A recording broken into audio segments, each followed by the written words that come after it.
Coming up in the Authorpreneur Podcast.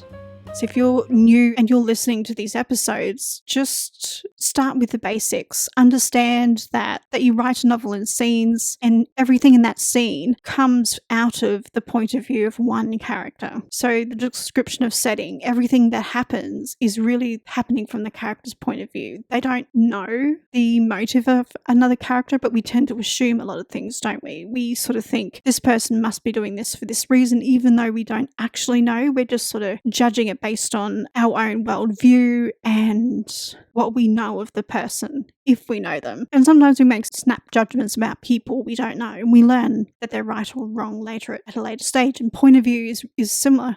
That is point of view. Welcome to the Authorpreneur Podcast. I'm your host, mystery author Amelia D. Hay. On this podcast, I will bring you writing, book marketing, and self-publishing advice so that you can create your dream author business, build your author platform, and be creatively independent. You can find the episode show notes and lots more information on the podcast page at authorpreneurpodcast.com/podcast. Hello writers, in the previous episode, TAP046, I said that the next show would be on value shifts or turning points within scenes. As I wrote the outline and script for that episode, I realised that there is a smaller unit of story that I need to discuss that's integral to understanding value shifts or how a scene turns. So I considered adding it to that episode, but soon discovered that the final version of the show would be too long. That's why I created this hopefully short bonus show where I discuss what is a story beat and how you can use them to create better scenes. Without further ado, let's get into the episode. You'll probably notice that I've mentioned that this show is a part of a 4-part mini-series on writing great scenes, but I'm still leaving this open-ended because I want to leave room for a topic that I might have overlooked so I can give the series as many episodes as it needs. Why? Because I want this episode to help you write better scenes. In the spirit of that helpfulness, I've also included another writing exercise in this show as well. Coming up in this series, as well as episodes that I've previously recorded and released, you can expect these episodes. What is a scene? And that was episode TAP041. The anatomy of a scene, which is TAP045. Cliffhangers, which was the previous episode, which was TAP046. Then there's this one, which is on story beats, and the next one will be turning points of a scene, which is also called value shifts. If there is a topic that relates to writing scenes that you'd love for me to discuss on the show, submit your topic or suggestions by using the form at authorpreneurpodcast.com/request, or submit a question for me to answer on the show or privately via email by filling out the form at authorpreneurpodcast.com/question. Just to let you know, this episode was recorded on Tuesday, the 9th of April, 2024. If you're interested in reading the script or would like links to anything that I've mentioned in the show, check out the very long blog post or edited transcript at authorpreneurpodcast.com/TAP047. And if you're new to this podcast, I want to say a huge thank you for stopping by and trying out my show. To those of you who've been faithfully listening, thank you for regularly listening in and supporting me. Your support means more to me than you know.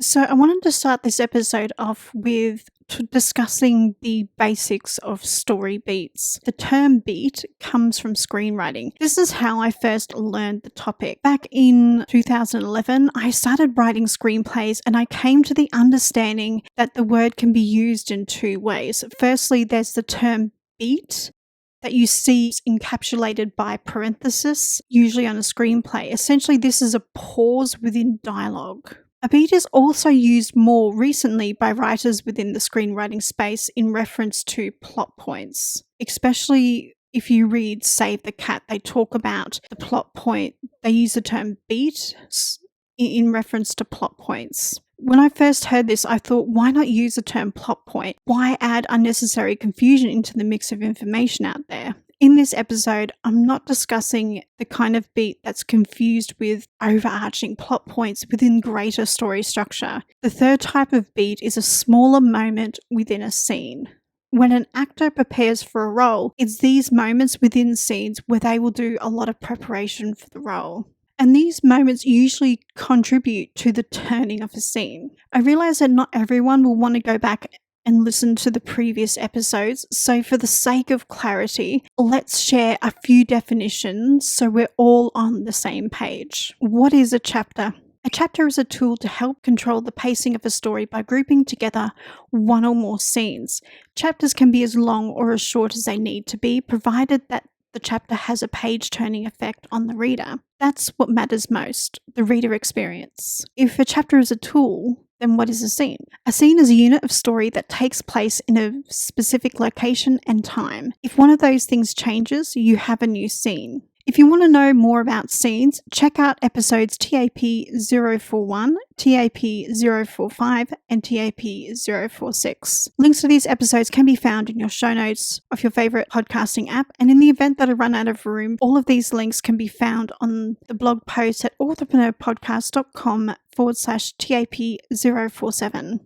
Now that I've defined the chapter and a scene, you'll notice that I have gone in order of size. Generally, it depends on the genre, but like if you're writing in the thriller genre, a chapter and a scene could be exactly the same length. Generally, especially if you read James Patterson, there will be one scene per chapter, and this is what gets you turning the page, is the scene sort of ends on a cliffhanger and it's very small, and you sort of fool yourself into thinking, oh, just one more chapter, right? And it's sort of similar to the sort of Netflix binge. That's how he gets you to binge his books. But I've defined these things in order of size. So chapter is generally the largest thing, then there's a scene, and now it's time for me to really get into talking about what exactly is a beat. So a beat is the smallest unit of story that comprises of a moment that moves the story forward and compels the reader to consider what might happen next. Each scene in your novel may be comprised of several different beats. In short, it's an exchange in action or reaction.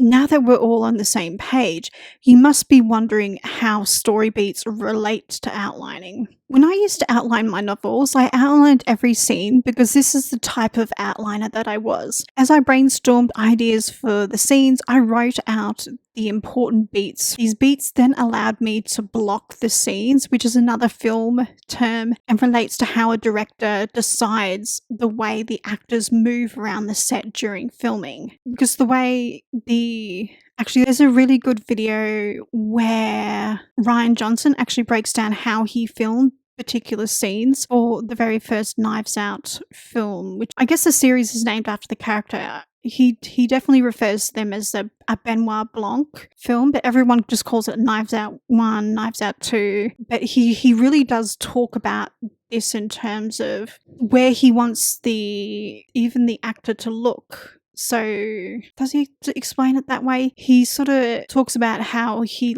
wants the characters to move around the set and interact with certain objects, maybe sit down, and where he wants to place the camera in each of those moments. So he'll film the scene in different bits and then they'll be pieced together to look like it's one cohesive mini story within a story. He explains that really well. I'm probably not great at explaining it, but basically when I have a scene, I did this a lot for Duplicity, especially when you have multiple characters in a scene and they're all doing something and interacting. For me, it was easier for me to get like a map of that scene and place all the objects in the room and then sort of say, this is where this person is and they're looking this way and this person's looking the other way. And so I know what everyone can see and can't see. So when James goes and interviews these people, I've already decided earlier on who sees what. So there are no mistakes. And that level of outlining, I'm not going to lie, it's exhausting. And this is just the type of person I am. I need to know all of these things, but you don't necessarily have to outline that. But this is how I relate it to outlining. Also, you don't have to do this. If you're new and you're listening to these episodes, just start with the basics. Understand that you write a novel in scenes and everything in that scene comes out of the point of view of one character. So the description of setting, everything that happens is really happening from the character's point of view. They don't know the motive of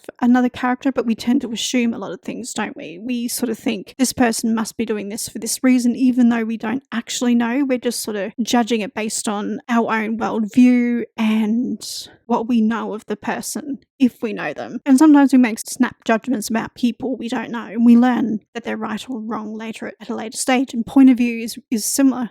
that is point of view. So I think once you understand that, that's really all you need to write your first book. And obviously to understand story structure as a whole, like I would stick with 3-act structure first before you go into these other things like hero's journey, because they can be a little complicated. It's definitely worth keeping your first story simple. Just learn from my mistakes, basically. I've gone off script again. I said to myself, like before I started recording, I said to myself, today I'm just going to stick with my scripts. And yeah, I knew it. I got really far. I think I'm halfway through.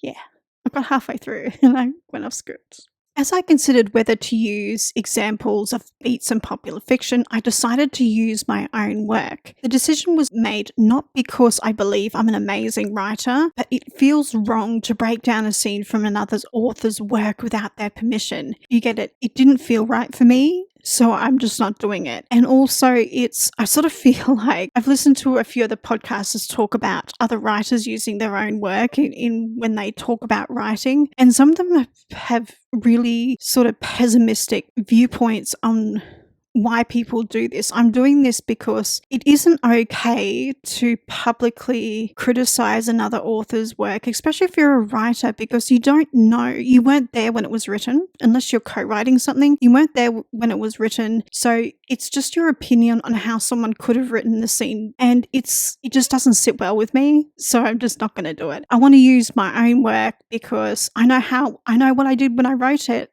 And with this particular book, I definitely feel like I finally got James's point of view right in The Locked Room. There are a few things that sort of slipped into place for me, and I've finally shaken a few bad habits from screenwriting, because the way you write a screenplay is very different to the way you write a novel. So I feel like with this book, not that I think it's amazing, up until this point I do consider it the best thing that I've written. It's weird to sort of I don't like calling books babies, because I think when you do that you could become too emotionally attached, because the way you are emotionally attached to a child, whether you have children, I certainly don't, but I've been around a lot of children, especially like my nieces and nephews, the way I'm attached to them. I don't want to be attached to my work in the same way, because I sort of feel like that's going to lead to disaster. But I do feel when I wrote The Locked Room, I was a dramatically better writer than when I wrote Missing, which later became Suspicion. And it's just my journey. Like, you don't know what you don't know until you learn something new.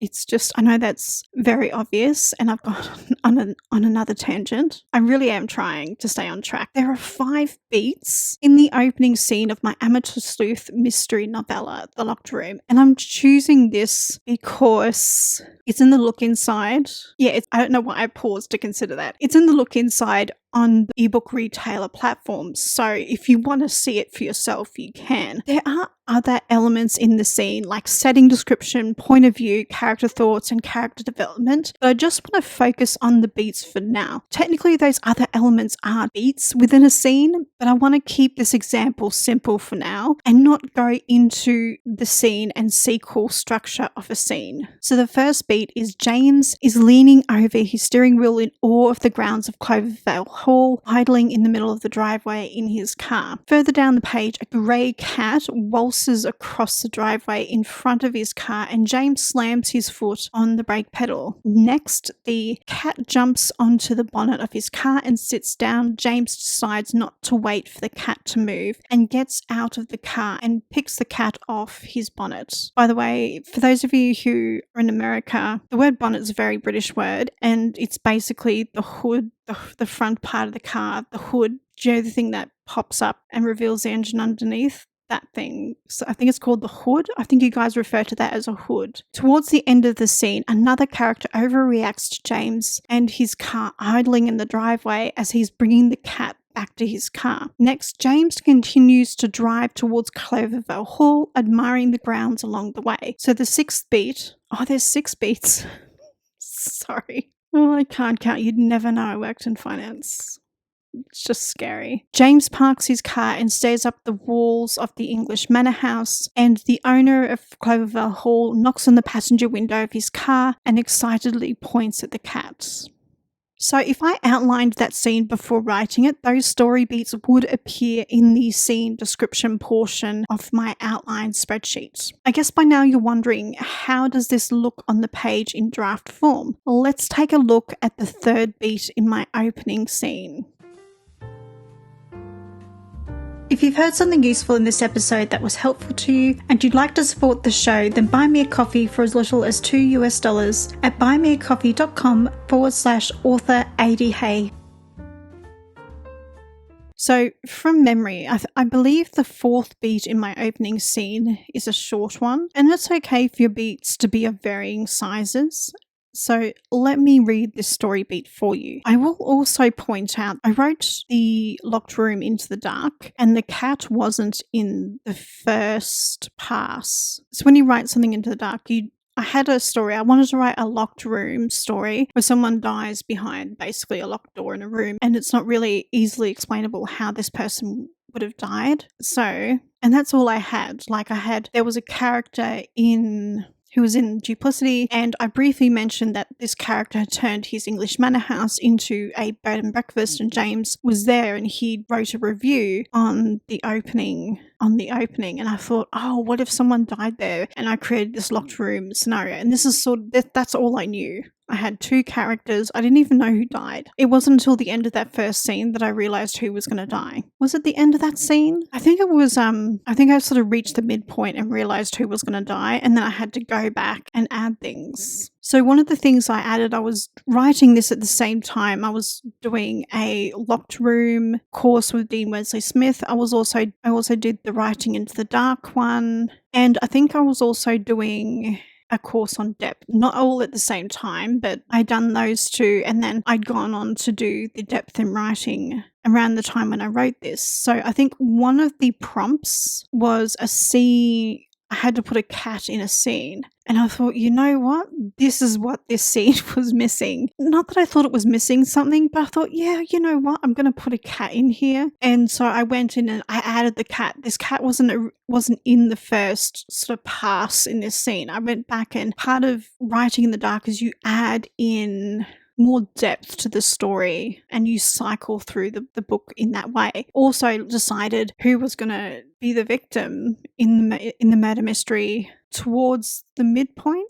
So then I had to go back and foreshadow that in the scenes that I had written. And you do subtle foreshadowing, like in amongst cycling through the previous scenes. And that's what I did. So just to let you know, I didn't just write this all in one hit, that these things were added in layers. And one of these layers was I had to add this grey cat into a lot of the scenes that I've written. I think I got to the midpoint when I decided I wanted this cat to be a character. So I had to go back and put him in the previous scenes. And I think that did take a bit of work, going through and adding a character and making it look like they were supposed to be there the entire time. So let me read this beat to you. Loud honks from the car behind caused James to jump in his seat. He glanced up in the rearview mirror, and a tall man with rimless spectacles and dark brown skin came into view. Gesturing at James with a classic one-finger salute, the man honked his horn again, then pulled his smartphone out of the inside pocket of his tweed jacket, the uniform of the university professor. The man looked like he was about to blow a valve. He was going to struggle with the technology-free retreat-style bed and breakfast. Did he even know? So that was the tiny beat within that scene. Now let me break down the elements that exist within this beat sentence by sentence. Firstly, I want to quickly define the term action for you. Action is the physical movement of the characters that moves the story forward. It's not just about fights, explosions, or car chases. That's the action genre. You get it? I'm talking about the literary definition of action. Technically, the first line of that scene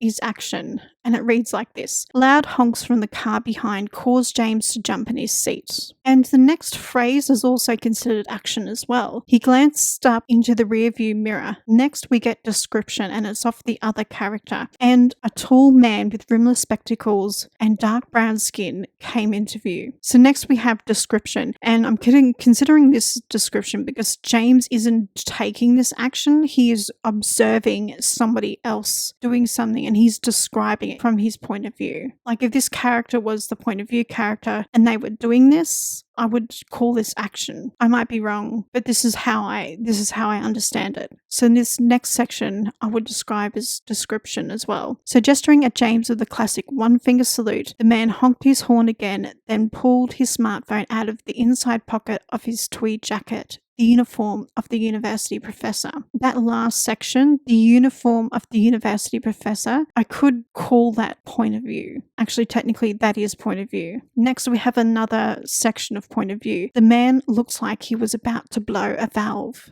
And again, we have another line of point of view. He was going to struggle with the technology-free retreat-style bed and breakfast. And it concludes with thought, does he even know? When I wrote this, I didn't consider what I was writing because this was in the very first pass. I decided that he was originally going to be the obstacle in the scene, just, destroying James's sort of moment where he's sort of intaking the beauty of the scene, and it's interrupted by, someone who's very stressed out and they're so wound up that they clearly need to be there, but you sort of think this person's really going to struggle. And that was supposed to be the scene, but he ended up being the second obstacle. But as I wrote this, I didn't consider action, description, point of view, thought. It was just what came out. And even if I outline, this is kind of what comes out. Like I will flesh out the beats and say this needs to happen, and then this beat needs to happen, and this beat needs to happen, and I'll have it in my outline and I'll copy it over to Scrivener. But when I write it, it sort of happens organically. Like I become aware and then I write the scene, and sometimes more things get added. But I don't necessarily plan out, and then he has this sort of internal sort of thought. I don't sort of do that. It's just stuff that naturally comes out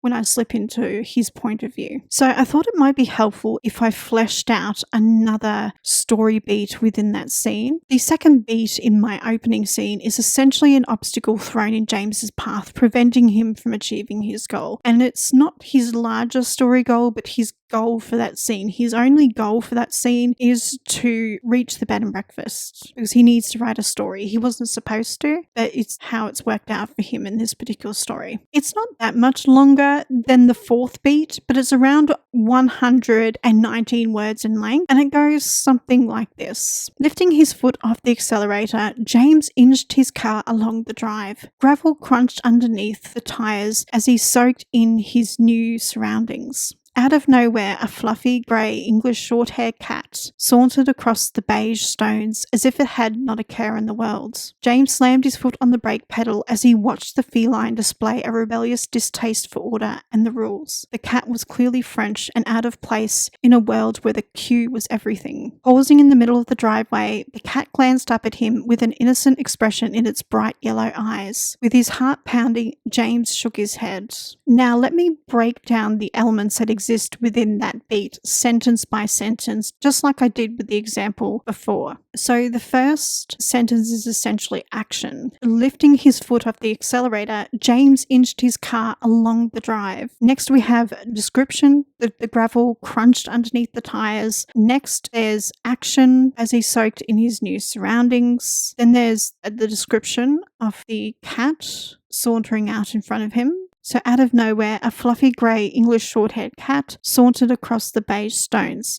Then you have point of view, as if it had not a care in the world. James slammed his foot on the brake pedal. Technically, that's action. Next, we have another small section of point of view, as he watched the feline display a rebellious distaste for order and the rules. Then we have another sentence of point of view. The cat was clearly French and out of place in a world where the queue is everything. After that, we have another set of sentence of description. Pausing in the middle of the driveway, the cat glanced up at him with an innocent expression in its bright yellow eyes. This beat ends with action. With his heart pounding, James shook his head. So what you'll notice with these two beats is they kind of tell a micro story in and of itself, where it's telling the story of him almost hitting a cat, and you get to see his reaction to the cat, and then it sort of comes to an end where he's sort of shaking his head in disbelief. And the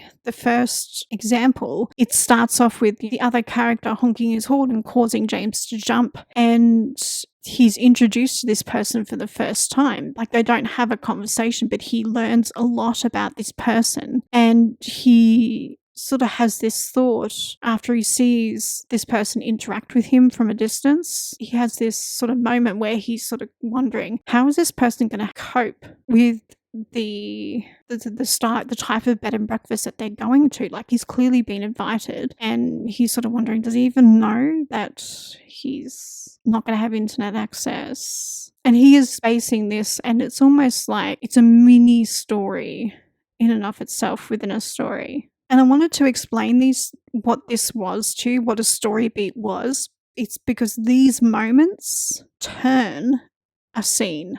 And when I was writing the script, I realized, oh my God, I didn't explain what a beat was, because when I learnt screenwriting, I have a lot of screenwriters' Bibles, and they talk about beats and all these other elements. And I've also done like a little bit of acting. I'm obviously a D grade actor. Let's be honest. I'm terrible. But when you have a scene to work with, you pick out these little beats, and this is how you get into character. This is how you make your character memorable, is you look at the script and you make certain acting choices, and it's these moments that you make those acting choices with. So this is why I know this exists, and I'm trying not to lose sight of what I know and forget that my audience may not know this. So I'm glad that I caught myself before this happened, and I put this episode out there before you go on to listen to the episode on turning points or value shifts. I will share these definitions in that as well, just to save you from going back and having to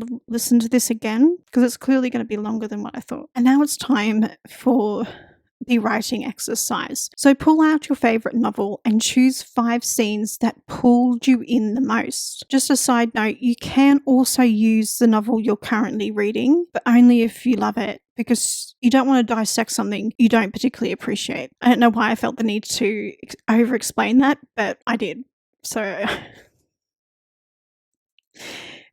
but yeah, you get it. Only use a book that you love. Take note of the beats in each of these scenes. Summarize the beats in your own words. Then dissect all of the beats, just like I did with the opening scene of the locked room. Then ask yourself the following questions. Do you see a pattern emerging in amongst these 5 scenes? Did any of the elements within the beats surprise you? How can you apply what you've learned in your next novel or current work in progress? In the process of double-checking my own understanding of the story beat and how to avoid spreading misinformation, here are a few sources, mostly books that I turned to that were most useful. So the first one is Story by Robert McKee, especially pages 37 to 38. Be warned, this is a huge book with a small typeface, and it is not available as an ebook or audiobook in the UK. It's only available as audio CDs or as a physical.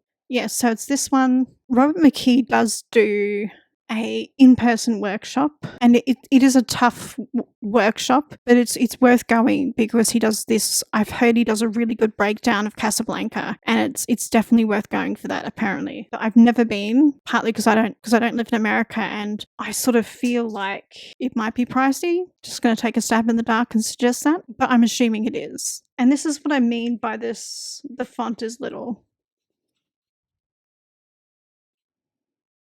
You get it, it's miniature.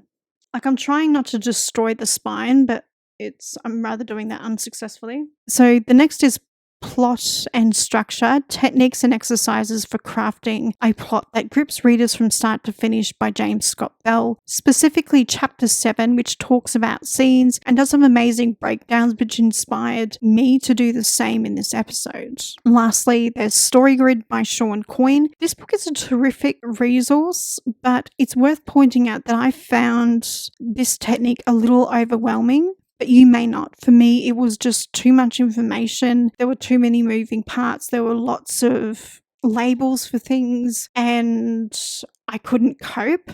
So I reverted back to screenwriting techniques and what I learned from there, because for me, it was easier for me to understand that for some reason. Yeah, I found it overwhelming, but you may not. You may enjoy this. It's definitely not a book I've read from cover to cover. I will go into it and open it up and look at the different sections. He also has a terrific blog as well, and I definitely sort of go to those and only look at certain sections. Actually, the same with all of these books. I rarely read nonfiction cover to cover. I just buy it for the section that I need, and that's it. So I don't ever put nonfiction on my Goodreads reading list, but that's why. Anyway, those are the books that I recommend if you want to do more research for yourself. I hope this episode gave you a basic understanding of what is a story beat and how you can use them to write better scenes. As always, I have a few important questions for you. Do you focus on story beats as you write scenes? What did you learn in this episode that you plan on applying in your next novel or current work in progress? Share your thoughts in the comments section under the blog post, under the video, or in the Am Writing Fiction Facebook group. There's a link to the Facebook group in the show notes and over on the blog post. In the next episode of the podcast, I will delve deeper into the turning points of a scene and how they can help you write scenes that move the story forward. Thanks for watching, and happy reading and writing, everybody. And if you love this episode, give it a thumbs up and click subscribe if you want to be notified about more videos just like this one. Thank you for listening to the Authorpreneur Podcast. If you love this episode, then hit the subscribe button and leave a review on your favourite podcasting app. I'm your host, Amelia D. Hay, and I'll see you in the next episode. Bye.